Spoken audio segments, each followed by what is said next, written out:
Okay. Let's close our eyes. In the name of the Father, and of the Son, and of the Holy Spirit. Amen. Thank you, Abba Father. Thank you, Jesus. Thank you, Holy Spirit.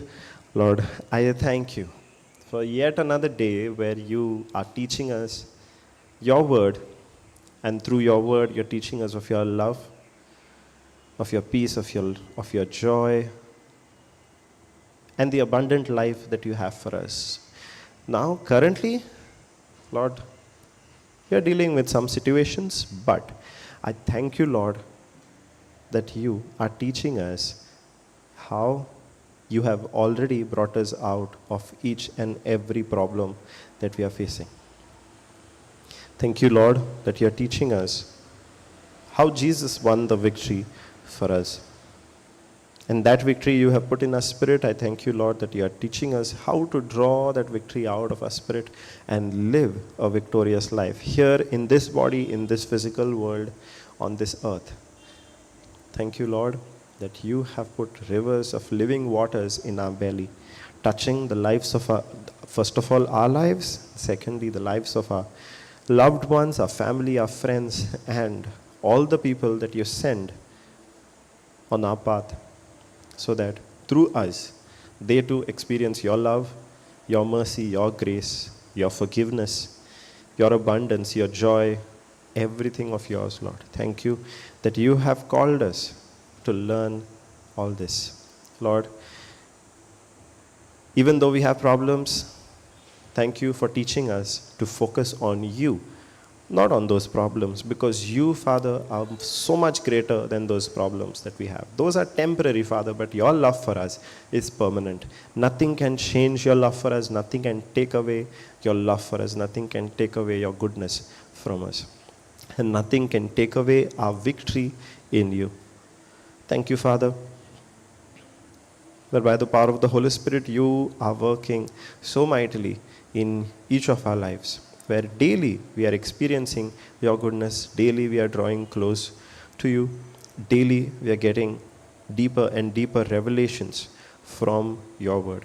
And as we put your word into practice, as we live a life according to your word, thank you that you are sustaining us, and thank you that you are giving us your strength. Father, I thank you for the sacrifice of Jesus Christ. And that was the price that was needed to pay for our freedom. Thank you, Father, that you purchased that freedom for us. And now I thank you that you are teaching us how to live in that freedom. I thank you and I praise you, Father. And in Jesus' name we pray. Amen. Hallelujah. Thank you, Jesus. Praise you, Jesus. Thank you, Jesus. Okay, now God has put all this goodness in our spirit, right? And we draw that out from our spirit into our body, but it has to pass through the soul. Yes? Now, in our body, we have 5 senses. Yes? When we are living on this earth, we need all those 5 senses. We need our eyes to see, we need our ears to hear, to touch things that are around us, to smell. If you don't have that, it's going to be a very difficult life. Because many people who cannot see, they a lot of times face a lot of struggle. Here now we have a lot of technology that helps them, let's say, move around. Remote controlled wheelchairs. People who cannot hear, now there are even those gadgets, those aids that you can plug into your ear, and you can still, through waves, you can still hear something. How much, I don't know, but they can still hear. It helps them live a normal life.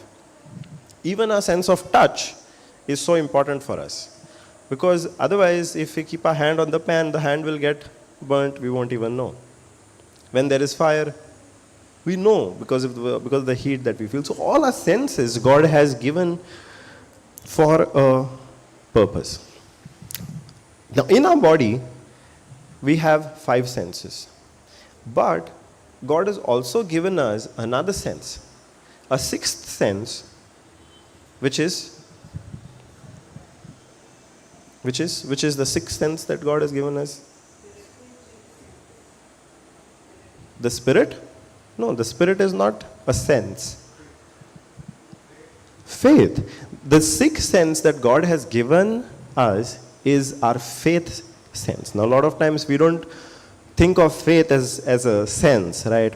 Now, why is faith a sense? Is because just the way our physical senses help us relate to or help us communicate with our physical world, just the way our eyes help us to see when we are walking, when we are riding, when we are doing anything, just as our physical eyes help us to see, just as our ears help us to hear what somebody is speaking to us, our faith sense also helps us to do the same thing, but in the spiritual world. In the spiritual world.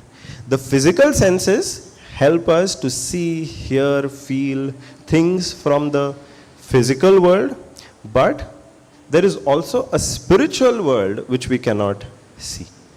Yes, we have the physical world, but we also have a spiritual world. The physical senses help us communicate with the physical world, but it is through a faith sense that we see, hear, feel things from the spiritual world. Hallelujah. Thank you, Jesus. So that is why in 1 John 5:4, when John tells us that all those who are born again, all of us who are born again have overcome the world, he says the victory that has overcome the world is our faith.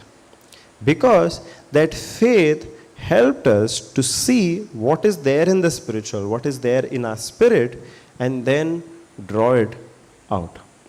1 John 5:4.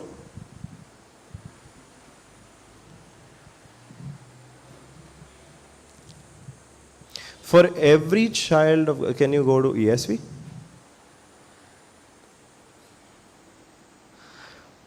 For everyone who has been born of God, that means everyone who is now born again, overcomes the world, overcomes the physical world, the physical circumstances, the physical problems, the earlier, the sin nature that we had, we overcome all of that. And this is the victory that has overcome the world. What is the victory? Our faith. Because it is by faith we are able to relate to what is there in our spirit, what is true in our spiritual world. Because otherwise, what is there in the spiritual world, we can't know that with our physical senses. Our eyes are of no use. Our physical eyes are of no use to see what is there in the spiritual. It is only by faith that we see what is there in our spiritual. It's like wearing those night vision glasses. Yes?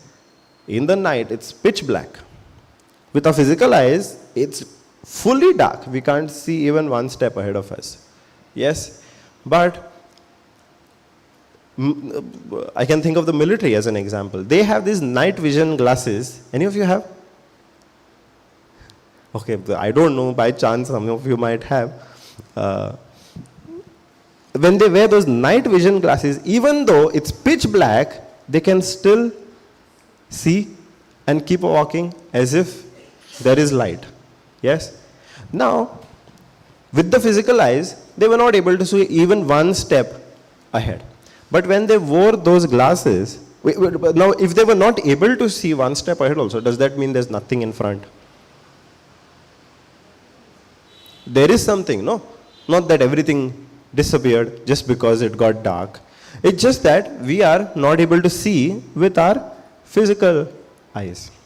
But what is there, we can see with the help of those night vision glasses. It's still there, just that with the physical eyes we are not able to see. But with those night vision glasses, we can see everything that is there around, the trees, the people, the things that are there, even for a long distance. Our faith is like that. There is a spiritual world. Now with our physical eyes we can't see what is there in the spiritual, but our faith helps us see what is there. Hallelujah. So, when you wanted healing, or when you wanted a financial blessing, in the physical, you could not see it. You could not even feel it. You were sick, you were in debt, so many other problems were there. You could see all those things in the physical. You could not see anything good in the physical. Does that mean the good, the blessings were not there? Does that mean healing was not there? Does that mean financial prosperity was not there? It was there. Just that we could not see it with our physical eyes. But if we had to put on the glasses of our faith, that's when we would have been able to see that. Yes? Now think about your healing itself. In your body, with your eyes, with your senses, with your touch, with whatever you felt, you could only see sickness. You could not see healing. But when you switched the lens from this physical eyes to the faith eyes, that's when we started seeing healing. That's when we started seeing financial blessings. That's when we started seeing love, peace, joy in our families, in our lives.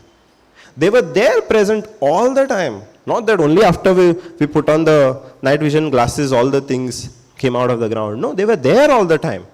All our blessings are already there. God has already put blessings in our spirit. Just that if we are not able to see them right now, we need to put on our faith glasses. Hallelujah. Praise you, Jesus. Now, for that, first of all, we need proof. Correct? We need proof of everything that God has placed in our hearts. And the proof that God has already put all His blessings in our heart is there in Ephesians 1:3. Because Ephesians 1:3 tells us that God has blessed us with every what? Every spiritual blessing in the heavenly places. Blessed be the God and the Father of our Lord Jesus Christ, who has blessed us in Christ with every spiritual blessing in the heavenly places. Now, this scripture, this word of God is proof that our well is full. Full of God's blessings, full of God's goodness, full of His life. Our well is already full. It's not that now we have to go on praying and praying and praying and asking God to bless us. God has already blessed us. Look at this. Who has blessed us? From God's side, it is already done. He has already blessed us. Now, if you are not saying that, what we need is our faith, is our night vision glasses. Praise Jesus. We need to tap into the faith sense. We need to use our faith sense to see what God has given us. Now, how do we actually use our faith? How do we actually see through the eyes of faith?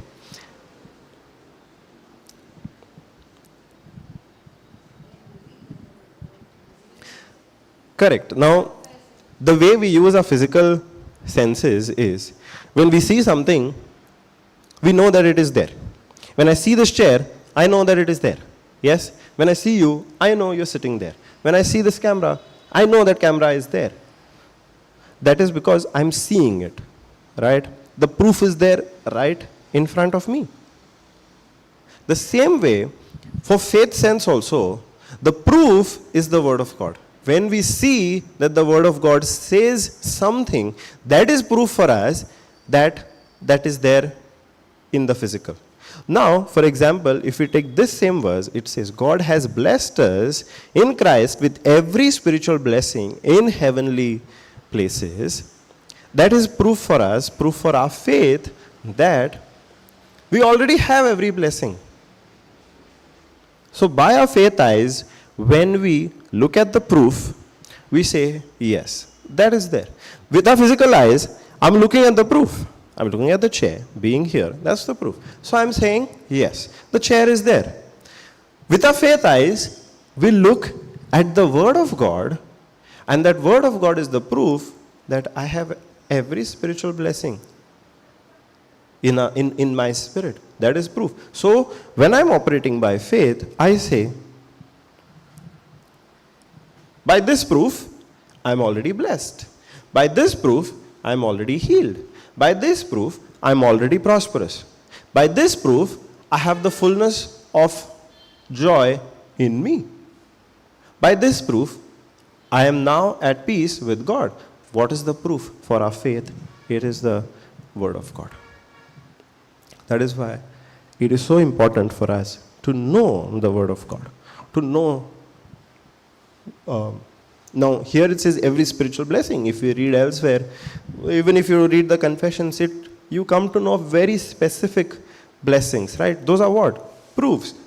Where? On a proof on which our faith is based. Hallelujah. Thank you, Jesus. So the Word of God is the evidence, is the proof on which our faith is based. Our faith cannot be based on anything other than the Word of God. If it's not there in the Word of God, we cannot say, I have faith that it is already mine. I know Papa Johnson often gives this example. I cannot say, I have faith that somebody else's wife is mine.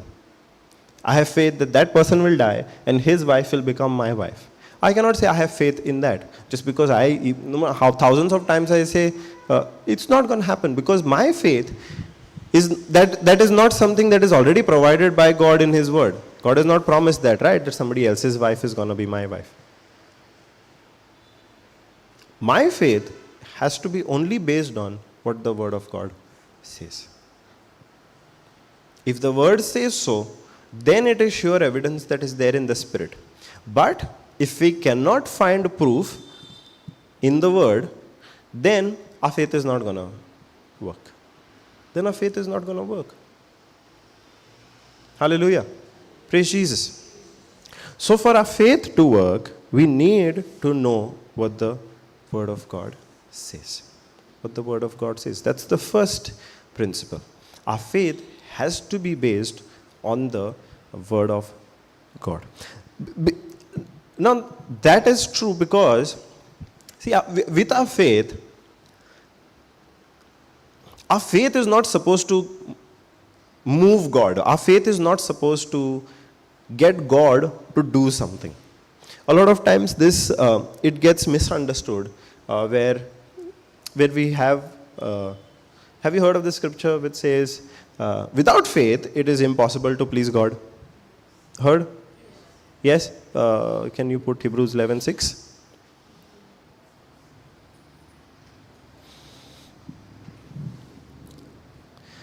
And without faith, it is impossible to please Him. For whoever would draw near to God, must believe that He exists and that He rewards those who seek Him. A lot of times, this verse is misunderstood to say that when we are operating in faith, that pleases God. And when God is pleased, then He blesses us. That's the correct interpretation. Our faith is not going to make God do anything. It's not going to make God do anything. You understanding that? Our faith is not going to make God do anything. Why do you think that is there? Why do you think it is? Where our faith is not going to make God move, not going to make God work. It's not going to make God do anything. Why? Praise Jesus. Why? Why, sister? Why, brother? Why will your faith not get God to do anything for you? Why, sister? Because now, God is not going to do anything. God has already done everything. Whatever plan God had for us, it is already fulfilled. That is why Jesus said, it is finished. He did not say to be continued. He said, it is finished. What he meant by that was, everything that he had to do, everything that you had to do for us to give us His life, His blessings, His prosperity, His love, His joy, His peace. Whatever He had to give to us, He has already given it. So it's not that if we have more faith, then God is going to give us more. He has already given us life. He had already given us life in abundance. So why is the faith useful? Why is the faith important then? He had already done it, no?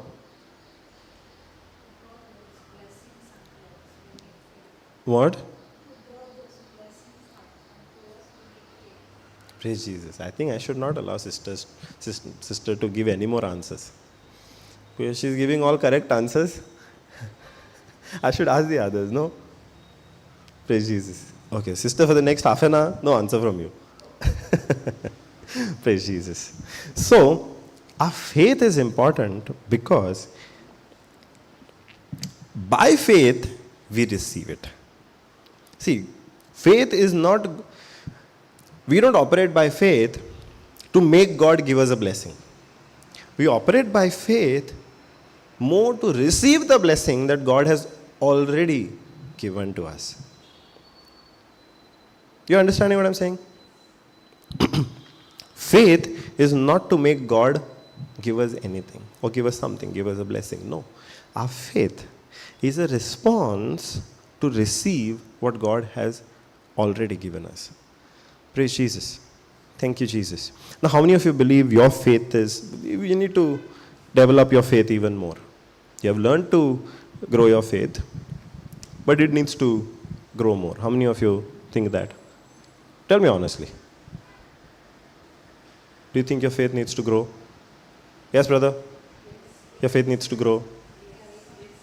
Yes? You need to grow your faith, okay? Brothers, you need to grow your faith. Yes? What do you think, sister? You need to grow your faith? You need to grow your faith? Yes? Everybody's wrong. We don't need to grow our faith. See, God has already put the measure of faith. Everybody is given the perfect measure of faith. The minute we were born again, the minute we accepted Jesus Christ as our Lord, God, and Savior. The minute we believe that He has saved us, the perfect measure, the full measure of faith is already given to us. Just now we were talking, God has already done everything for us. If we are saying we have to grow our faith, it would mean that God has not given us complete faith. Yes? Wouldn't it mean that? Just now we were speaking, right? God has already done everything that He had to do for us. That includes giving us the full measure of faith. Now you might have said that you need to grow your faith because you believe that faith is of different levels. Somebody's faith is stronger, somebody's faith is weaker. Somebody has more faith, somebody has less faith. Is that what you're thinking?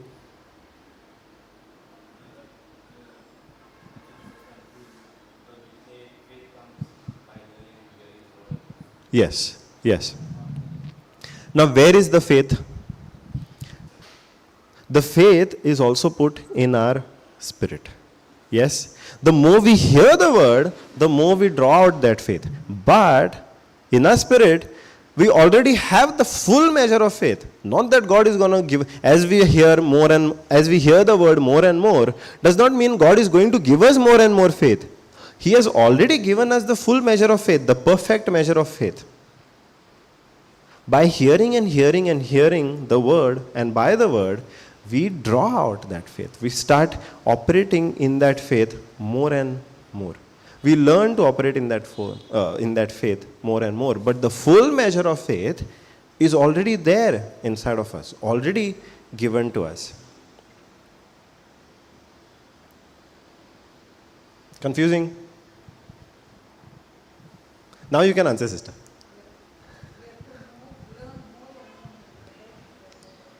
Yes, because the more we learn the word, the more the faith which is there, we start, see, we might not start, when a child is born, Yes. All the organs are already created, no? Yes. It does not mean that when the child is 1 year old, he has only the lungs and the kidneys. And when the child reaches 5 years old, that's when the heart is given. No, right? All the organs are already there. Yes? Even the teeth which are there, they're there no inside. Correct? But as the child grows in age, what is there inside also develops. The teeth which are there inside, they start growing. Yes? But all that was already there inside. The hair does not mean when we reach 10 years old, that's when God gives us hair. The hair is already there. We are born with it. The nails. We might not see long nails when the child is born. No, I think long nails are long, no, when the child is born? Okay, praise God. But does that mean the organs are developed when the child reaches a certain age? No, the child is born with those organs. But the more they grow, the more the organs also grow. What is already there inside grows. The same way, our faith is already there inside of us. But the more we hear the word, that's when that we start living by that faith more and more. We learn to use that faith more and more. Still confusing? Little bit? Okay, go to Romans 12:1.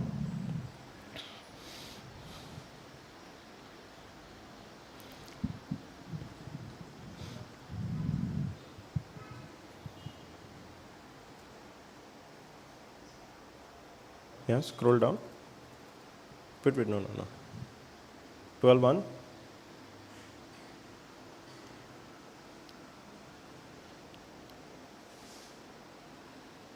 (12:3).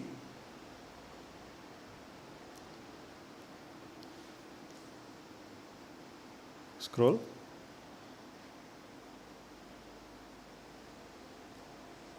Okay. 12:3. Let's read that. For by the grace given to me, I say to everyone among you. Who's talking this? Paul is talking this to the Romans. He's saying, by the grace that God has given to me, I say to everyone among you, not to think of himself more highly than he ought to think, but to think with sober judgment, each according to the measure of faith that God has assigned. Here it says, the measure of faith.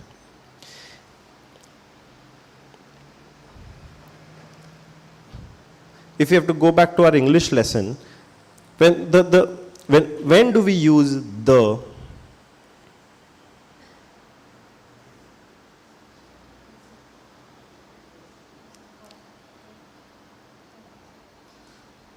I think you are giving the right answer. We use the when something is perfect.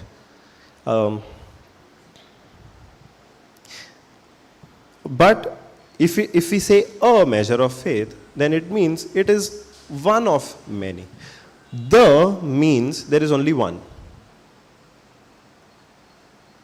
There is only one. A means there could be many. So when, an example. Do we say the earth or a earth?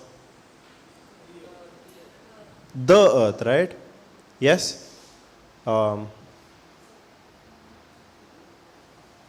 we say the father of the nation, or we say a father of the nation? I'm talking about Mahatma Gandhi. Do we say the father of the nation or a father of the nation? Abraham is the father of many nations or a father of many nations? So if we say the father of many nations, that means there is only one father. Yes? If we say a father of many nations, then it would mean there are multiple fathers. Correct? Sister, what's your name? Jessie? Do we say Okay, first of all, do we say the human being or a human being?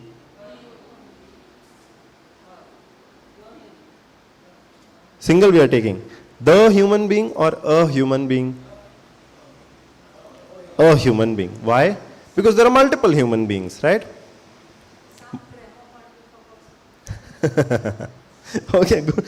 Good. Thank God that is reminding us now through this scripture. I had never thought I would learn grammar through scripture.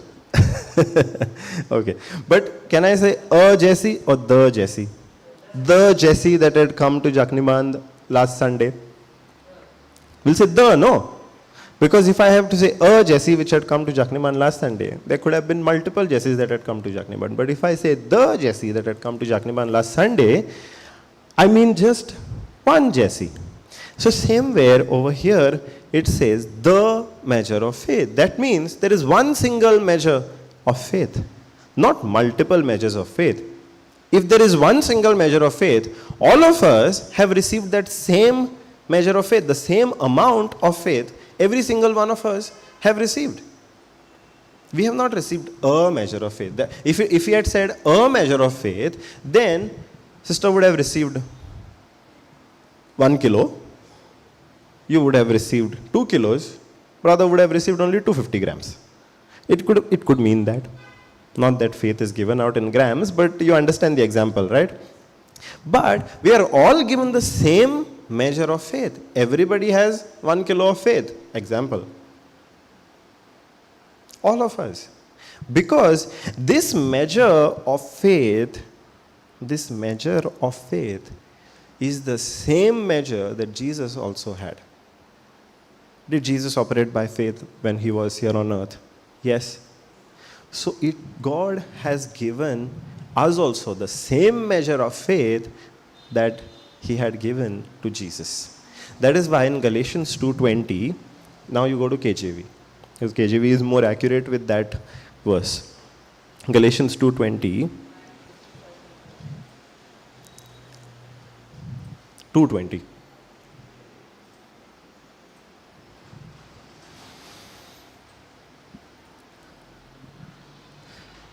Here Paul is speaking, I am crucified with Christ, nevertheless I live.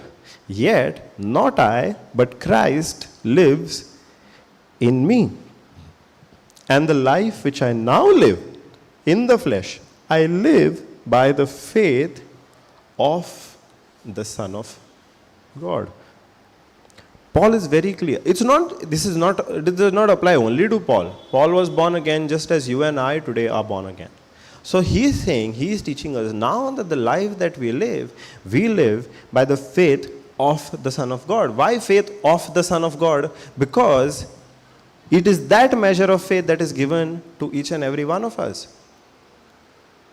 It is that measure of faith that Jesus operated by. It is put inside of us. That means each and every one of us are capable of operating in that level of faith which Jesus operated in. Otherwise, you imagine how could Jesus expect us to do the same things that he did and even greater things if we don't have the same measure of faith? Because everything, our victory is in what? Faith, right? So if we have to live a life as victorious as Jesus lived, then we need the same amount of faith, right? Otherwise, he cannot say, you will do the same things that I did and even greater things. If his faith was greater than our faith, how could he ask us, you go and do the same things that I did and even greater things?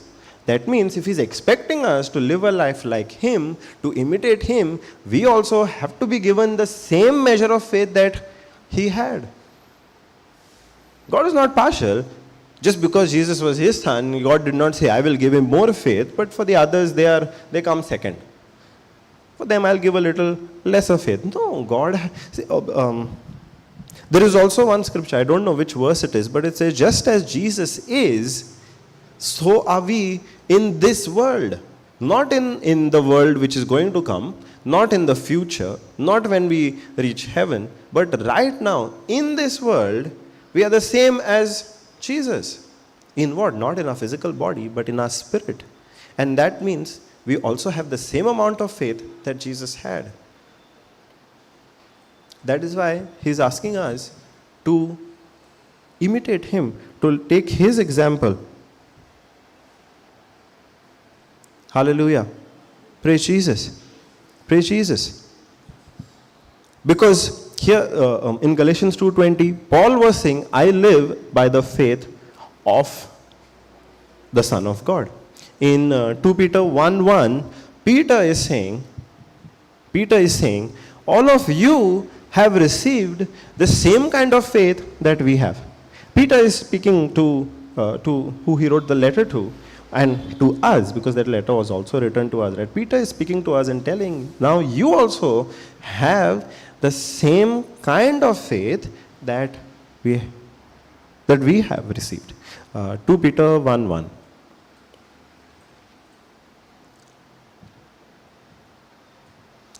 Simon Peter, a servant and an apostle of Jesus Christ, writing to them that have obtained like precious faith.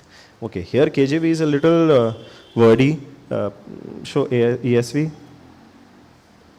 It says, Simon Peter, a servant and apostle of Jesus Christ, is writing to those who have obtained a faith of equal standing with us by the righteousness of our God and Savior Jesus Christ. That means the apostles also had received the same measure of faith that Jesus had. Yes? And here Peter is saying, and earlier in Galatians, Paul is telling us that we also have the same measure of faith. Hallelujah.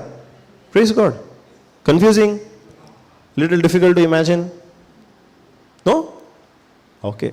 Good. If there is no confusion, if it's not difficult to imagine, good.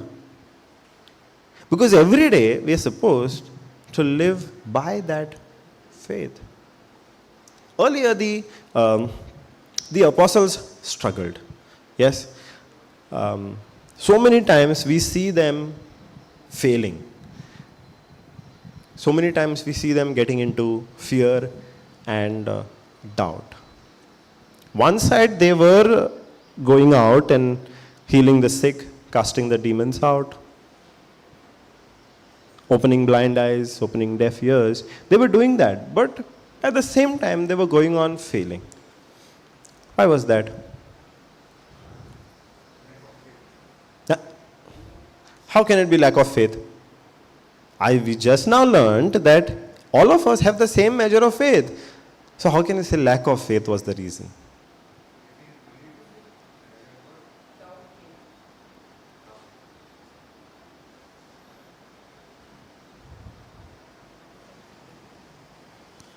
We didn't believe, you say? Doubt came, you say? Okay. What else could be the reason? They did not operate in that faith. Okay, true. What else?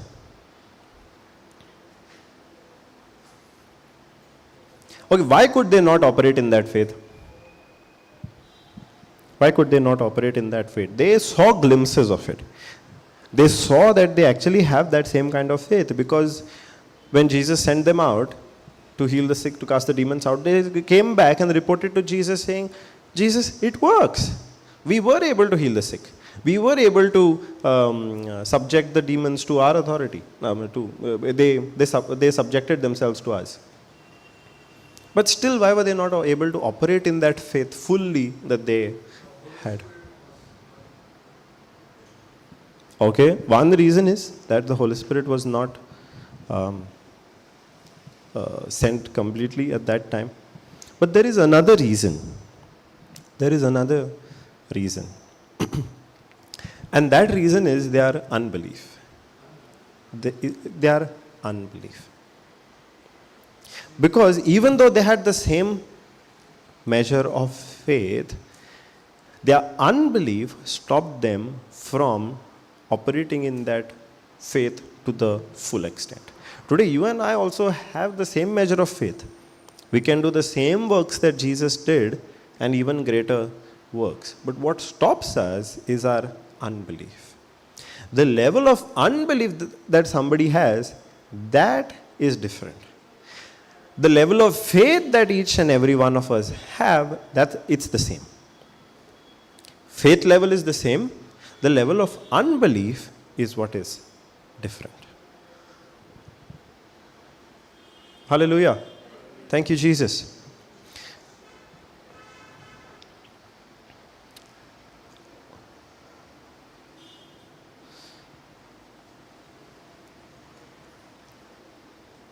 I'm thinking of an example that had happened at a retreat in Ponda. Two separate retreats. Long ago, I think close to 1.5 years ago, for one of the retreats, somebody had come on a wheelchair. Yes, somebody had come on a wheelchair. And it was, I think, a 15 days retreat. And on the first day itself, one of the preachers who was preaching, they operated in their faith and preached the word first, and then told that person to get up and walk. In the book of Acts, we see Peter and John or Peter and James? Peter and John, I think, no? Peter and John doing the same thing. They see a lame man and they tell him, what we have, that means the healing that we have, the faith that we have, we give to you. Come on, get up and walk. So this preacher who was preaching in Ponda, they operated in the same faith and they spoke to that man in the wheelchair and they said, get up and walk. On the first day, nothing happened. The man was not even able to move. Yes? Now, that preacher had failed. Correct? What should the preacher have done? I prayed, I commanded. It did not work. But that preacher did not do the same thing. The next day, he comes, he again preaches, and the next day he again tells that man, get up and walk. The next day, there is slight improvement. The man is able to move slightly. Again, on the second day, he did not see the full manifestation. Yes? On the third day, again the preacher comes, preaches the word, and says the same thing. Come on, get up and walk. There is even more improvement on the third day. He kept doing this each and every day. I think by the time it was the 6th or the 7th day, I'm not sure, but it could be the last day. But what had happened was, the man had actually gotten out of the wheelchair and had gone home walking. Now, on the first day when that preacher told that man in the wheelchair, get up and walk, and nothing happened, that preacher could have thought, I did my job, no? I preached, I operated in faith, but it did not work. Maybe the man is not supposed to receive his healing. If he had to think of that and stop at that, then he would have been in unbelief. Not that he had any lack of faith, or not that his faith level was low. He was operating by faith. But daily, what he was doing is reducing his unbelief, fighting against his unbelief. Each time he saw that the person is still in the wheelchair, he fought that unbelief. He did not think of growing his own faith. No. He fought his own unbelief. And that is why each and every day he went and told that person, get up and walk. And at the end of the retreat, that man was able to get up and walk. Because the preacher did not get into unbelief. That was one retreat. After some months, I think 8 or 9 months, there was another retreat. And again, another man comes in a wheelchair. Now, the preachers are different. That same preacher was there in the first retreat, is not there now. But we all have the same level of faith, right? So, we knew that in that first retreat, so and so thing had happened. So even now, we started believing that this man, for the second retreat who's come, he's going to get up and go back home, not in a wheelchair, but walking. So we also started doing the Same thing. We also started doing the same thing. We preached the gospel and we said, come on, get up and walk. And we also asked all the participants, all the other people, to exercise their faith and say, you go and minister to that person and you use your faith. Help him operate in his faith and get him out of the wheelchair. We did that on the first day. There was a worship session happening, and many of us went and prayed with that man. We also asked him to get up, get out of the wheelchair, but the man was just not able to do it. Some of us did lift that man out of the wheelchair. See, when Peter and John in Acts, when they asked that man to get up and walk, they also gave him their hand and lifted him up, right? So here also, for this retreat, some of us, we gave that man a hand, we lifted him up. And we said, now walk. He was not able to walk. He was not even able to support himself on his legs. So when we reduced our support a little bit, he went with full force on the wheelchair. And at the end of the retreat, he did go back in his wheelchair. Why? Was our faith level less than the faith level of that other preacher who was able to see that man get out of the wheelchair? No. Forget the man in the wheelchair. Some of us had more unbelief than that preacher. When we saw that it did not happen, the next day we did not go and ask him to do the same thing. We said it did not happen. We said it did not happen, no. Did we have less faith? No. What we had is more unbelief. That is why we were not able to see the same result. That is why we were not able to see the same result. Because we had more unbelief. The same happens in all different situations in our life. We have the same faith of Jesus Christ. We are not able to operate in that faith of Jesus Christ is because our unbelief is much more. Our unbelief is much more. Unbelief, see, Zotak padela eta, no? Yes. Those cows pull the equipment in one direction. Yes? Yes? They go forward. But if we tie two more cows in the opposite direction and they are pulling in the opposite direction, will that equipment move? No, right? One side we are trying to operate by faith, but on the opposite side there is an opposite force applied which is keeping us stuck. That opposite force is the unbelief, is our unbelief. Our level of faith is not a problem. Our level of unbelief is what keeps us from experiencing what God has already put inside of us, what God has already blessed us with.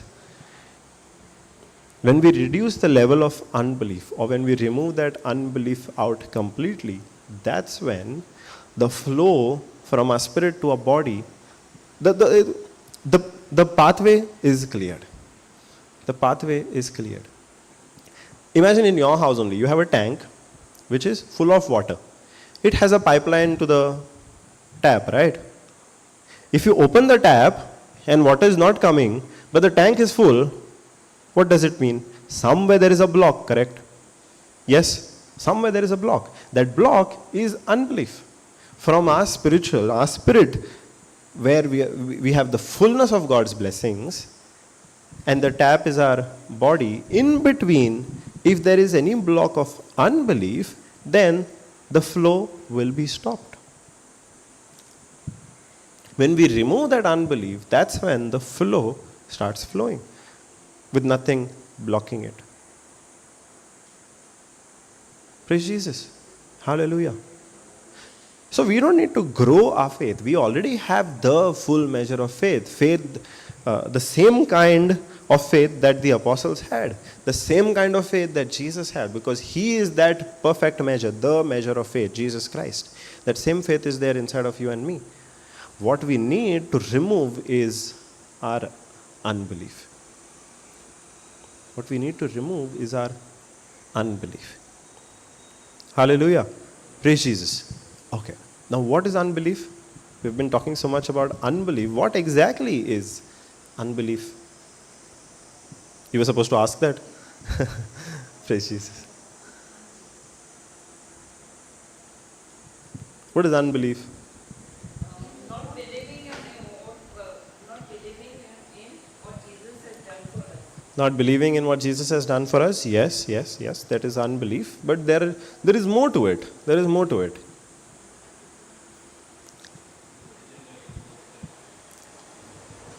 Is it an evil spirit you are saying? Evil spirits cause us to get into unbelief. There are different factors, but evil spirits, through different ways, they cause us to get into unbelief. But what is unbelief?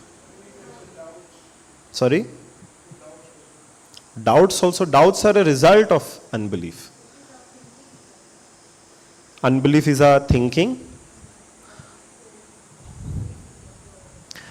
Not exactly. Close, but not exactly. Thinking is involved, but it's not correct to say that our thinking itself is unbelief. No. Thinking is involved, but thinking itself is not unbelief. That is, yeah, okay. So there are different kinds of unbelief. Yeah. The first kind of unbelief is what brother said, lack of knowledge. Lack of knowledge, where we don't know the word at all. Where we don't know only what God has already blessed us with. We don't have that knowledge. When we don't have that knowledge, how will we have faith? Because to have faith, we need to have the evidence from the word of God, right? If we don't have the word only, we cannot have faith. So that lack of knowledge is one kind of unbelief. Lack of knowledge is one kind of unbelief. Now, in my healing, have you previously heard my testimony? Okay. So, in 2020, I received my healing from an incurable sickness. But that sickness had started in my body in 2014. And I received my healing in 2020. So there was a gap of about 5.5 years where I lived with that sickness. Now, did God heal me in 2020? Did God heal me in 2020? God did not heal me in 2020. God had healed me the minute He died on the cross. And that healing He had put inside of me, in my spirit, even in 2014 when I had received the report of the sickness. Even when I received the report of that sickness, at the same time, I had healing in my spirit. God did not heal me in 2020. In 2020, I drew out that healing from the spirit to my body. But the healing in my spirit was there from the beginning of my life, because Jesus put that in my spirit when He died on the cross. Even in 2014, when I received the report of the sickness, I had that healing. What I did not have is the knowledge that in my spirit there is healing. It's not that I did not have the healing. I did not have the knowledge that that healing is there. So, when I did not have the knowledge itself that in my spirit I am already healed, what kind of faith would I have? I cannot say I have faith, no. Because that faith has to be based on what God has already done. And if I don't know itself what God has already done, how can I say I have faith? So for those 5.5 years,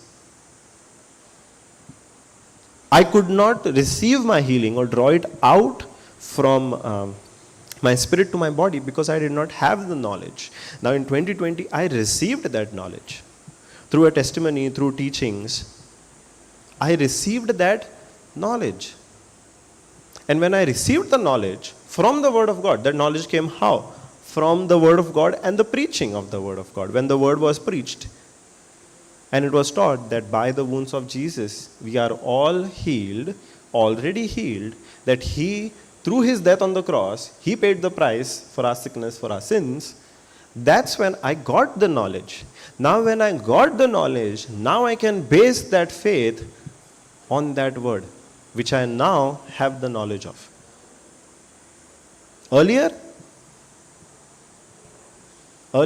I did not have the knowledge itself. That is why that unbelief, that one form of unbelief, which is the lack of knowledge, was stopping me from receiving my healing. That is the first kind of unbelief, where we don't know itself what God has already done and what God has already put, what God in our spirit and what God has already blessed us with. The second kind of unbelief is we have the wrong knowledge. First, we don't have the knowledge itself. The second kind of unbelief is we have the wrong knowledge. See, first, I did not have the knowledge that God had already healed me. That was lack of knowledge, one form of unbelief. The second kind of unbelief that I had was I had the wrong knowledge that God sometimes allows sickness in your life so that you stay humble. Through that suffering, you remain humble. You learn some lesson. That is a belief that I had. Now that was a wrong teaching. That was a wrong knowledge that I have, that I had, which I had to come out of. Again, how do I come out of that wrong knowledge? Through the word of God. If I am believing, if my knowledge says that God sometimes allows sickness in your life, can I say I have full faith that God has healed me? No, because at the same time, I am believing that God sometimes allows sickness in me. It's like my faith is pulling me in one direction and saying, by the wounds of Jesus, I am already healed. But on the other side, an opposite force is there of the wrong knowledge which says, God sometimes allows sickness in your life so that you are humbled or you learn some lesson. Both are pulling me into different directions. Anything will happen? No, I will remain in that sickness. Now, out from the word itself, again, that wrong knowledge that I had was corrected. Because through the word, I came to know that God never allows sickness so that we are humbled or anything. That's not how God works. He has healed us already, completely, once and for all. That's what God has done. When that lack of knowledge was corrected and the wrong knowledge was corrected, that's when I was able to operate in faith. That's when I was able to operate in faith. Now, those are two kinds of unbelief. That is another kind of unbelief where, and this is a way more common type of unbelief, where what we see, what we think, what we feel, what we hear becomes more real to us than what the Word of God says. That's the natural unbelief. See, earlier we were learning about how our five senses are meant to help us communicate with the physical world. Those five senses cannot help us communicate with the spiritual world, right? For the spiritual world, we have the faith sense. But for the physical world, we have the physical senses. Now, healing is there in my spirit. I draw it out with faith. But at the same time, if my five senses are talking to me and telling me you are in so much pain, you have so many symptoms, and you have tried all these medicines, but none of those have worked, and this is what the doctor said, all of that, it is my senses talking to me. And what I feel in my body, what I see with my eyes, what I hear with my ears, takes more priority than the Word of God. It becomes bigger. What we see, what we think, what we feel, what we hear becomes bigger than the Word of God. That's the third kind of unbelief, which is the natural unbelief. Here is where most of us are stuck. Because all our life we are trained to live by what we see, what we hear, what we feel.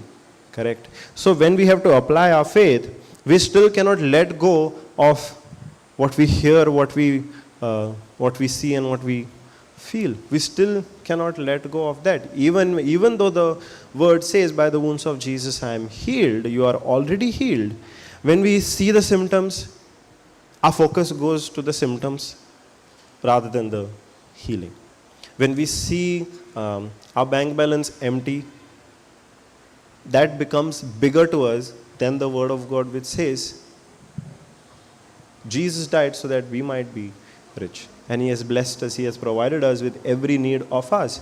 Instead of focusing on that word, because of what we are seeing and what we are hearing, our focus goes on the lack. Our focus goes on the sickness. Our focus goes on the problem. Our focus goes on the bank balance. Our focus goes on things not working out in our life. Why? Because our senses are dominating our thoughts. What we hear, what we see, and what we feel are dominating our thoughts more than what the Word of God says. That is where the biggest challenge comes. That is where the biggest challenge comes. Now, the apostles struggled with that. Every day, first of all, when they started their journey of being apostles, they did not know, right? They did not, first of all, they had lack of knowledge. Yes, they did not know itself what the kingdom of God is. But when Jesus called them, he started teaching them. So lack of knowledge was removed. They might have had some wrong knowledge from what they have heard previously, from their own experiences. They might have had a lot of wrong knowledge. So as Jesus continued to teach them, that wrong knowledge also was removed. What remained now? Their senses, right? Now Jesus cannot remove their senses so that they don't get into unbelief. No, that would be unnatural. What they had to go through was a training to not be dominated by their senses as against what Jesus had spoken to them, as against the power of God, as against the power of God. In the Gospel of Mark, I like this example because it makes it very clear. In the Gospel of Mark, chapter 6, that's the account of Jesus feeding the 5,000. Okay, Jesus feeding the 5,000. Actually, it must have been more because it says just 5,000 men.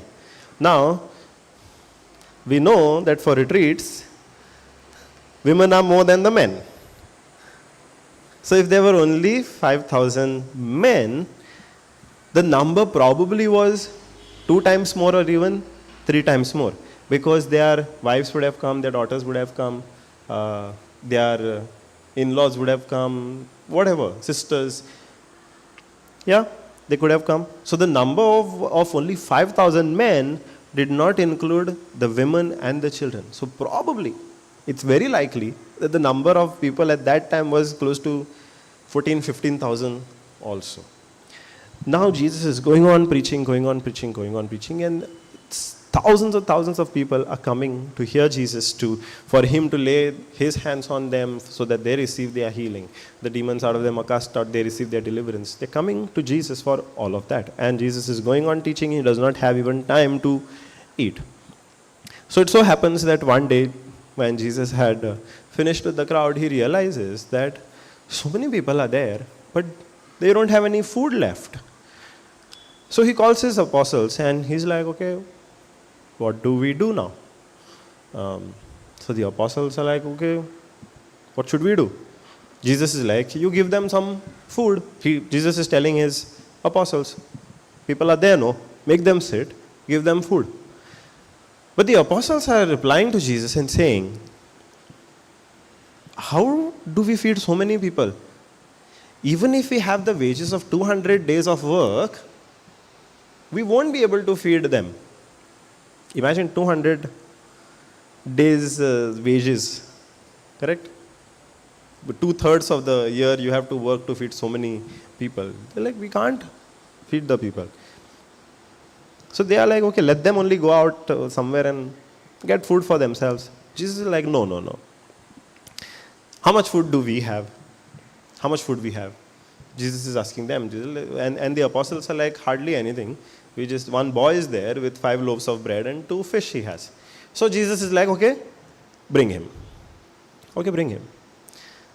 And he takes the 5 loaves of bread and the 2 fish and he makes a thanksgiving prayer to God. And he says, take this. You have made them sit, no? Take this, go out and distribute. And as they are distributing, the food multiplies. Everybody eats as much as they wanted, and even more had remained at the end. They started with 5 loaves of bread and 2 fish.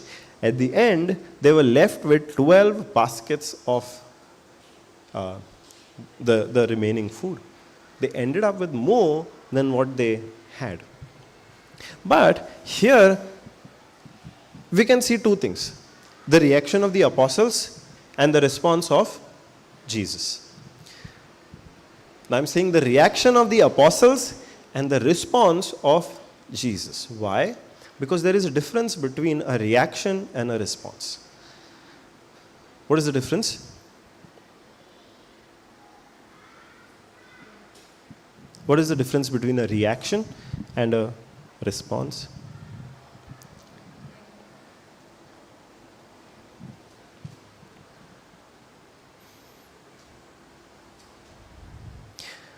I'll take an example, brother, okay? One day we have a fight, okay? And you come and slap me. Yes? Don't do that, okay? We're friends. Praise Jesus. But let's take an example. You do one day come and slap me because of some fight that we have. Now, if I slap you back, that becomes a reaction. But if I turn back and say, it's okay, I forgive you and I bless you in the name of Jesus, that becomes a response. A reaction is when we look at the situation and act based on that situation. You slap me, I slap you back, I'm acting based on the situation. That becomes a reaction. But if you slap me and then I turn back and bless you and forgive you, why? Because the word of God asked me to. He says, if somebody slaps you, you don't retaliate, you don't give back. Rather, you bless those who curse you.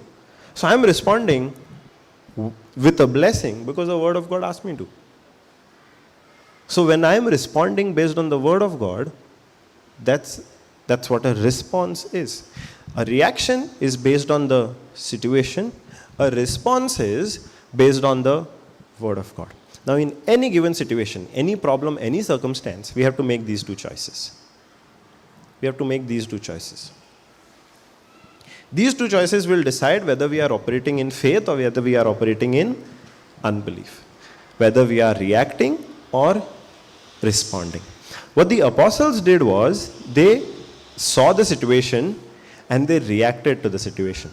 When they said that we don't have enough money to feed all these people, they reacted based on the situation.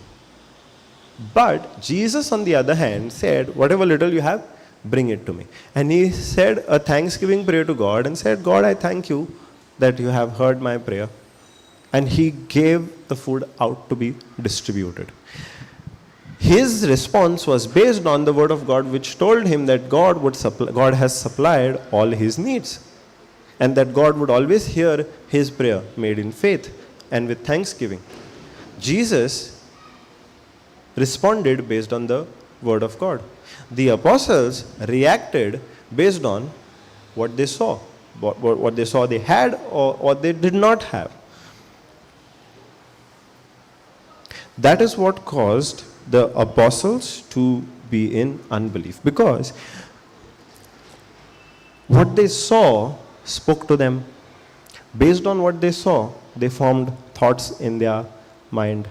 They saw that there is not enough food. They saw that there is not enough money. That formed a thought in their mind. That seeing was done with which seeing? The physical eyes, not the eyes of faith, but the physical eyes. When they gave more power to what they saw with their physical eyes, that's when they got into unbelief and reacted based on the situation, saying we don't have enough. But Jesus, on the other hand, Jesus also could see that there is not enough food and how many people are there. Yes, but he did not allow what he saw with his physical eyes to dominate him more than what the word of God says. Where the word of God said, I have supplied all your needs. I have taken care of you. Both saw the same things, but the response of both was different. One reacted, the other one responded. Now, our situation also, our training is to train our mind to be dominated by what we see by faith and not what we see with our physical eyes and our physical senses. Because the minute we allow our physical senses, what we see, what we hear, what we feel, what we taste, to dominate our thoughts, that's when we get into unbelief. And that puts a block in us receiving our blessings. Problem is not faith. Even at that time, the apostles had the same measure of faith that Jesus had. Just that they had a lot more unbelief and Jesus had no unbelief. If today you and I are not seeing God's blessing in our life, we need to question ourselves. We have the same amount of faith, but where is unbelief stopping us or hindering us from operating in our full measure of faith? What kind of unbelief do we have? Do we first of all don't know itself what the word of God, what God has done for us? If we don't know itself, then we go and get the knowledge. That's the first kind of unbelief, right? Lack of knowledge. If we don't know itself what God has already done for us, and this is very important, we think that God will do something in the future. If we beg, if we plead, if we keep on praying, we think God will do something for us in the future. No, God has already done everything. That's why Ephesians 1:3 says, I've already blessed you with every spiritual blessing in the heavenly places. It is there in our spirit. And if we don't know itself, then the first thing that we do is we go and get the knowledge. You all would have worked in your life, right? Some of you are still working. Yes? She will start working. Are you working? Studying, no? Okay, you will start working. Now, on the first day itself, did we know each and everything that we needed to know to do the job well? No, right? We needed to get knowledge daily. Yes? Every day we learned. We put that into practice. And every day we grew in our work. It's the same way. Over there, we are okay putting the effort. But when it comes to learning what God has already done for us, that's when we become lazy. It's plain and simple. That's when we become lazy. We don't prioritize it. If we have to do our job well, will we say, no, I don't want to learn? Will we do that? No, right? The employer will say, if you don't want to learn, you go, leave the job and go.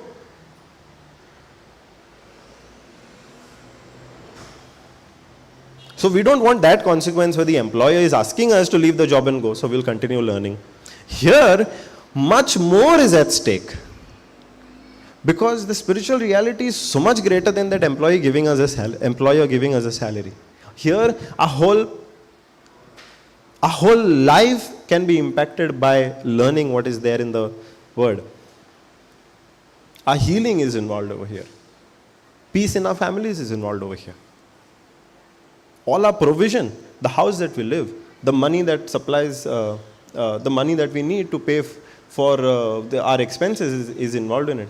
Our children are involved in it. The future of our children are involved in it. The future of our grandchildren is involved in it. Much more is at stake. Our employer is not going to say, after you die, we'll take care of we'll give your salary to your child. I know there is a scheme of the government like that, but most often does it happen? In private companies, does it happen? Where the employees say, okay, after you die, your son will automatically get the job. No, right? How much is at stake over here? So how much more priority are we supposed to give to learning what God has already done for us? But most of us do not experience the fullness of God in our life is because we don't have the knowledge itself first. Hosea 4:6 says, where God himself is saying, he's not saying my people are destroyed because of their lack of faith. God is not saying my people are destroyed because of the devil. He says my people are destroyed because of a lack of knowledge, where his people don't know in the first place what God has already done for us. And that's a very sad state to be in, right? Yes? Brother, you have a daughter, right? You would have already made some provisions. Yes? Some investments, some FDs you would have already done for her. Yes? when she actually needs it, how sad would it be that you have provided everything, but she does not know only. At the time of need, she has everything that she needs. You have already provided it. But if she does not know, how sad would that be? He has provided it, but it has gone to waste because the daughter does not know what my father has done for me. That is our state. If we are suffering in sickness, why are we suffering in sickness? Because we don't know that God has already healed us. And we don't know how to draw that healing out. If we are suffering in debt, if we are suffering in lack, where we don't have enough food on our table, why are we suffering? Because we don't know in the first place what God has already done for us, that God has already supplied every need of us. Much, much, much more is at stake. If we have problems in our marriage, why are we suffering in that? If we have problems with our children, if our children are not obeying us, if our children are going on the wrong way, on the wrong path, we're suffering through that, not knowing that already God has brought us, delivered us from that. He has prepared a way for us to get out of that. We're suffering because we don't know. Here much more is at stake. So much more are we supposed to keep learning the Word of God. And it's not difficult. It's not difficult. Doing a PhD will be more difficult than this. Doing a PhD will be more difficult than studying the Word of God. Doing a PhD takes what? 3-4 years. I received my healing in 10 days. What was difficult? Honestly, that's what I'm telling you. When I received my healing, from the day that I received the knowledge till I saw that I am completely healed, there was a gap of 10 days. Did it take a huge amount of faith where I had to go through years and years of training? No. All that I had to do was first of all learn that by the wounds of Jesus I'm already healed. Get the knowledge. Secondly, take out the wrong knowledge that I had. Not allow my senses to speak to me, but only stay focused on the Word of God. And all it took was 10 days. 10 days to receive it. God has done it already. Praise Jesus. That's what God has already done for us. That's why we go on learning what is there in the Word. Hallelujah. Praise Jesus. It is not a lack of faith that stops us. The full measure of faith is already inside of us. We can live an absolute supernatural life. We can live the life that Jesus lived. When there is no food on the table, we can have a supernatural supply. When there is not enough money to feed our family, God has already given us a supernatural supply. When we are suffering in the sickness, we are in the hospital and then on the hospital bed, even though the doctors are saying now there is no hope, even in that, God has already provided us healing. What we do need is the knowledge of what He has already done. And we need to train ourselves to not go by what we feel, not go by what we see and hear, but more by our faith sense, which is only focused on what the Word of God says. When I received my healing in the month of April or early May, I received my healing. That's when I knew that I am healed in the physical body, where the symptoms had stopped and I had not have to take medicines anymore. I knew I had received the confirmation, the manifestation of my healing. But after 6 months, I start seeing the symptoms. Just randomly one day, I start seeing the symptom again, the same symptoms. I used to bleed out of my intestines. So one day, I know I'm healed, and I've already gone and testified. I've already shared my testimony that by the wounds of Jesus, I was healed in this way. And this has been what I have, how I gained knowledge, how I removed my unbelief. I gave the testimony, and soon after that, I start seeing the symptoms again. Now, what am I supposed to think at that time? When I know I am healed, I've received the manifestation, and I've gone and testified also, and after that, the symptoms show up again. What am I supposed to think? I can either think, my senses can tell me what I'm seeing, the bleeding that I'm seeing can either tell me that the sickness has come back, that I was not fully healed, That is one thing that I can do. Or the other thing that I can do is continue standing firm in my faith that even though I'm seeing the symptoms, I don't know for what reason those symptoms have come back, but because I'm already healed and now and forever, that symptom has to stop right now in the name of Jesus. So at that point, I could have either continued to walk in faith. When the symptoms came back, I could have either continued to walk in faith or get into unbelief based on what I saw. I saw blood. I could have gotten into unbelief. But at that time, I had to make a choice to respond, not react. If I had to get into worry, if I had to get into doubt, if I had to think that maybe the sickness has come back, maybe the healing has not been complete yet, that would have been a reaction. But at that time, I chose to respond and say, for whatever reason you are back, I do not accept you in my body. I reject you. You have no right, no place. I am the body of Christ and I am already healed by the wounds of Jesus. You get out. That was my response. Now that was not difficult. That was not difficult. And that also, I saw that blood for about, I think, 4 or 5 days, or I think a maximum of 7 days, where I saw blood. Every day, I would go and thank God that, God, you have already healed me. I don't look at the symptoms. I know that my healing is complete. And in 7 days, without me having to take any more medicines, without me having to go to the doctor again, the symptoms stopped. But in that, I had to make a choice of whether I react or respond. React based on the symptoms that I'm seeing, react based on the situation, or respond based on the word of God, by faith. I can see the symptoms with my physical eyes, but how do I see my healing? It is through the faith eyes. Because the faith, what is the evidence for the faith? The word of God. Hallelujah. Thank you, Jesus. Many times the problem is not our lack of faith. The problem is our huge amount of unbelief. Huge amount of unbelief. Now that unbelief, it becomes stronger and stronger in our life when we keep ignoring the word of God. If we have lived 30 years of our life ignoring the word of God or not knowing the word of God, when those thoughts come, the unbelief will still be stronger, because for 30 years we have not trained our mind to operate by the word of God. That is why in Joshua 1:8, we all know that scripture. It says, this book of the law shall not depart out of your mouth, and you shall meditate on it day and night. Why is it asking us to keep the word always in our mouth and meditate on it?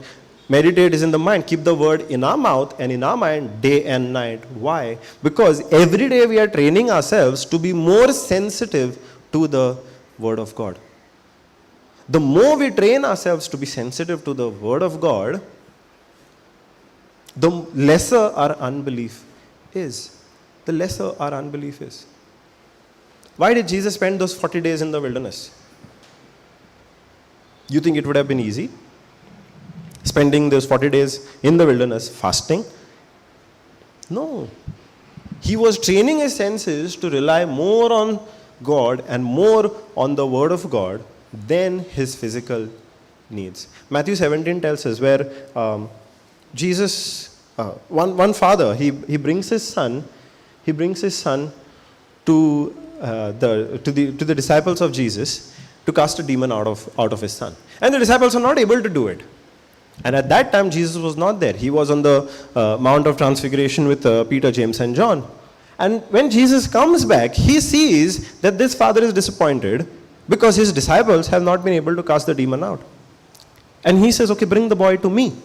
It's there in Matthew 17. He brings the boy, he tells the father, bring the boy to me. And he rebukes the demon, and the demon leaves. And the disciples asked Jesus, how were you able to cast the demon out so easily and we were not able to?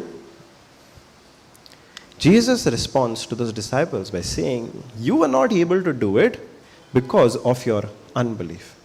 He did not say because you did not have enough faith. No, Jesus said, Because of your unbelief. Because their unbelief was more than their faith. Their unbelief overpowered their faith. And so the disciples are, okay, what do we do to come out of that unbelief? And Jesus says, you come out of that by prayer and fasting. Because what does prayer and fasting does? First of all, prayer is praying in tongues. Because when we pray in tongues, that is praying in the Spirit. Praying in the Spirit is praying in tongues. When we pray in the Spirit, our senses are not involved. It goes absolutely against our senses. We cannot make sense of what we are speaking. We cannot make sense of the prayer that we are praying. But we still go ahead and do it because the Word of God tells us. We still go ahead and do it because now we are doing it by faith. We are becoming more and more and more sensitive to our faith sense, not our physical sense. That is why we pray in tongues. We pray in the Spirit. And not for 15 minutes a day, not for 30 minutes a day. We can pray in tongues for hours altogether. Because when we pray in tongues, our mind is still free to do every other kind of thinking. So we can pray in tongues when we are cooking. We can pray in tongues when we are driving. We can pray in tongues when we are going for our evening walk. We can pray in tongues even when we are in the Bible. In fact, it is much better if we pray in tongues when we are reading the Bible, because that's when the supernatural power of God and the supernatural revelation of God will be revealed to us. Praying in tongues helps us overcome our unbelief. All the unbelief that has been accumulated for all these years, that we were ignorant, that we did not have knowledge, we overcome that by praying in tongues, by praying in the Spirit, because now we are exercising our faith sense. For 30 years, for 50 years, we have exercised our physical senses. Now we are training our mind to exercise the faith sense. That's why we keep praying in tongues. We keep praying in the Spirit. And second is fasting. That's what Jesus did. Because when we fast, we are again training our senses to be subject to the Word of God. Because fasting is not just stopping food. Fasting is replacing physical food with the food of the Word of God. If we are not eating, but that time we are not spending with the Word of God, then we cannot call that a fast. If we are not eating, but that time we are spending on entertainment, we cannot call that fasting. Fasting is not stopping eating. Fasting is when we replace physical food with the spiritual food. Because even then, we are training our senses to not go by what we feel. Hunger is one of the strongest emotions. When you are hungry, you cannot even think clearly. That's what happened in the Old Testament, right?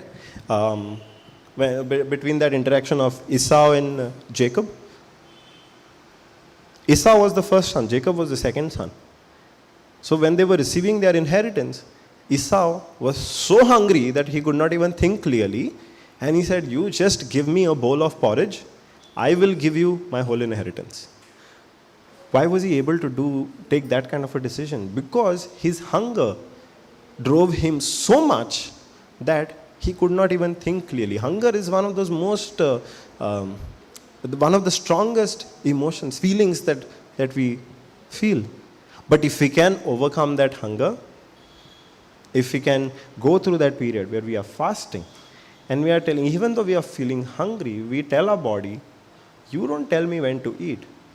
I'm going to feed you on spiritual food now.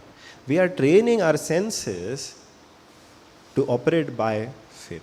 We are training our mind to not be driven by what we feel, but continue operating by faith. Hallelujah. Praise you, Jesus. Thank you, Jesus. So faith is many times not the problem. The problem is that we have accumulated so much of unbelief over the years that we need to get rid of that unbelief. The same way, if a tank is there and a tap also is there. Tank is full, but nobody has used it for 10 years. The pipe will be clean or will it be blocked? Blocked, no. If we ourselves have not, our spiritual tank is full. But we have never used our faith to receive from that spiritual tank, opened the tap. We have never used it. We have accumulated all that unbelief in the pipe. It has clogged the pipe. We need to remove that, right? We need to clear that. That's why spending time with the word each and every day becomes so much important. And it's a good thing because you all tell me that even though you all come here, when you go back, you all hear the preaching on YouTube. I'm sure you all do the confessions at home also. What is the goal? Not to receive something from God. You are not doing the confessions so that whatever you're confessing, now God will give it to you. You're doing it so that your mind is renewed and you know that it is already there in your spirit. Now you're just drawing it out from the spirit to your body. Hallelujah. Praise you, Jesus. Praise Jesus.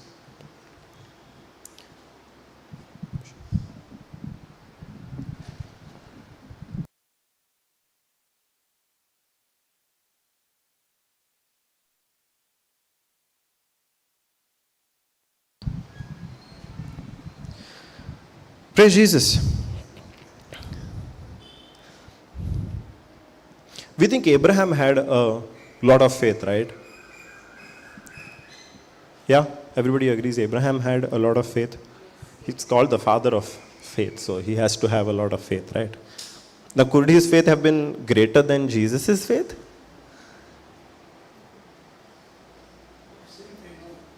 Same faith. Yes, yes, yes. There is one measure of faith.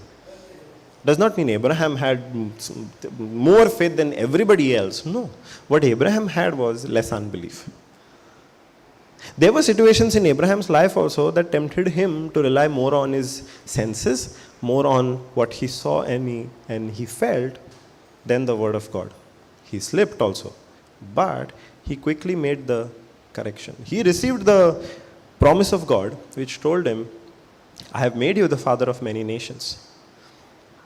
But now you leave your father's house and you go to the land which I will show you. Now, would it have been easy? Would it have been easy to leave a familiar place and go to a land which you don't even know what is there? God has simply said, I will show you this land, you go there. It wouldn't have been easy, right? If you have to move from Goa to another country. Yes, when you all are in Goa also, and I know sister is in UK. Anybody else come back from UK? Was it easy, sister? Moving from Goa to UK? Brother, was it easy? It wasn't easy, right? So many things that you had to think of. You would have made so many plans before going. You would have spoken to people that you know were already there to find out, okay, where do I stay? What kind of work is there? How do I get jobs? You would have done a lot of planning. You would have planned what to do with the house which is in Goa. So much planning would have happened. But Abraham, we don't see in the Bible that Abraham is doing any of that planning. And Abraham is not like Abraham did not have anything. Abraham was a very blessed man. He was a very rich man. But when he receives the word of God, he responds to it. He does not react to the situation. He does not cry and say, God, why are you asking me? I'm already old. Why are you asking me to do all of this now? You could have told me when I was 20 years old, no? When I did not have a wife. Now I have to think of her also. I have to think of all these servants also. He did not think any of that. Rather, he operated by faith, and the word that he received from God, he acted on that word. To his physical senses, it might not have made any sense. But he chose to go and operate by faith and do what the word of God says, even though his senses were telling him the opposite. The same thing would have happened when God spoke to him and said, you sacrifice Isaac. Would it have been easy? It wouldn't have been easy. But it would have been difficult if Abraham had to allow his senses to dominate his thinking more than the word of God. In the physical, Abraham also saw signs that the promise of God cannot come to pass. In the physical, it's impossible. He was old, already 100 years old. His wife was barren. In the physical, it seemed impossible. But he had to make a choice to not allow what he felt in his body, what he saw with his eyes, what he heard with his ears, to dominate him more than the word of God. Even though he saw in the physical the situation is absolutely impossible, there is no hope that he can become a father, he still chooses to believe on the word of God, because the word of God told him, I have made you the father of many nations. God did not say, I will make you the father of many nations. God said, I have made you. There is a difference. God had made him already, but where? Even though Abraham did not have a son in the physical, Abraham was already a father in the spiritual. Once God spoke it, it was already done. It was there in the spiritual. Abraham did not have to have a giant amount of faith. In fact, today you and I will know more than Abraham did. Today you and I will know more about God's salvation and God's love more than Abraham did. Because God has revealed it to us in so many ways.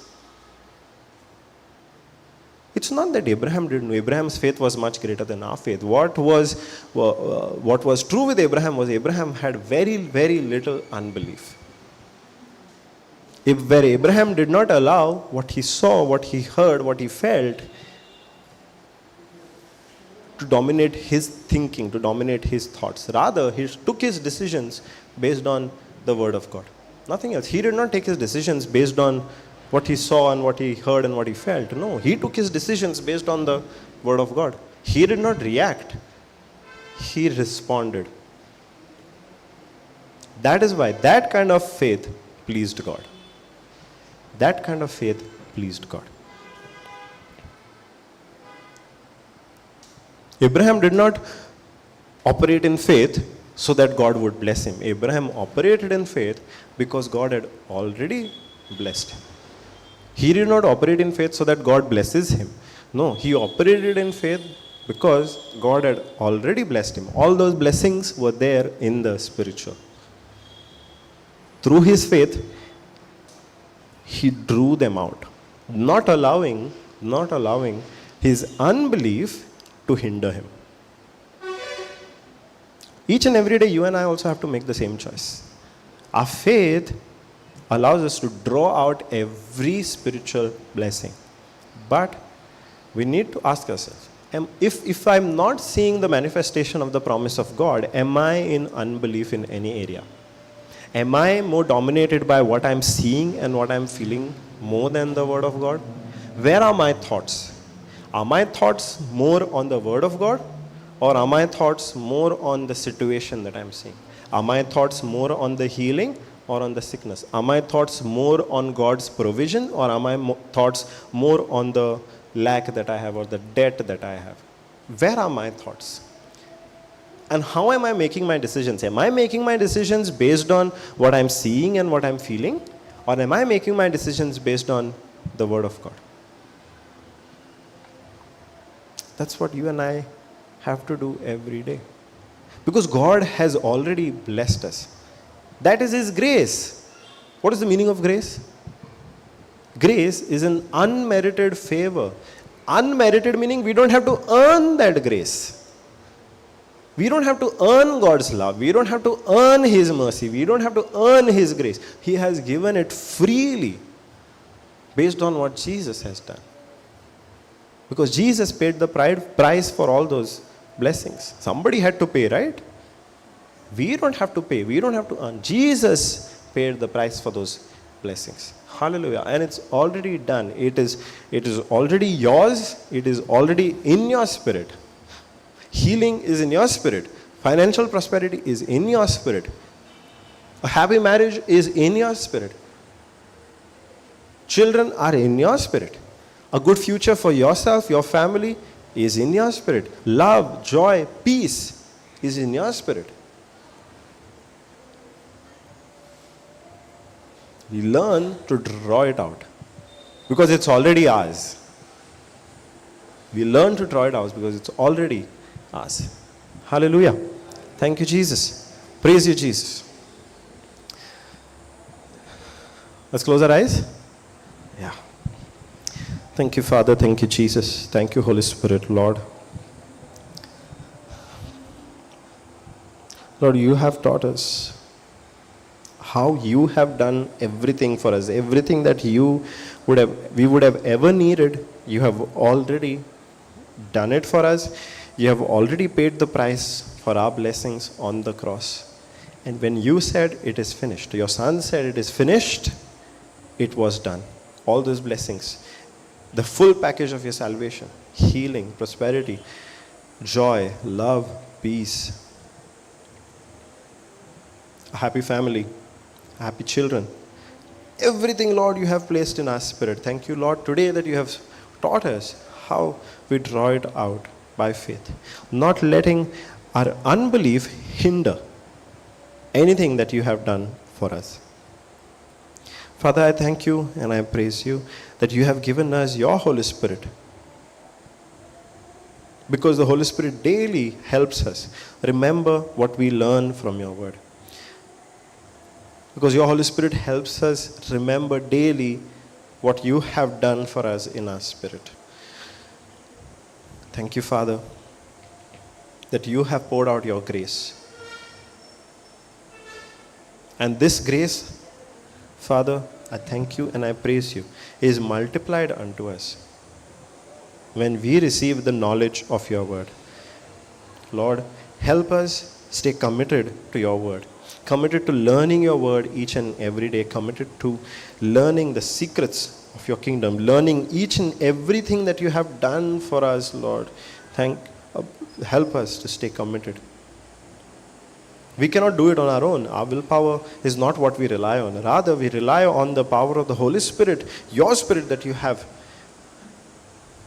put in our hearts.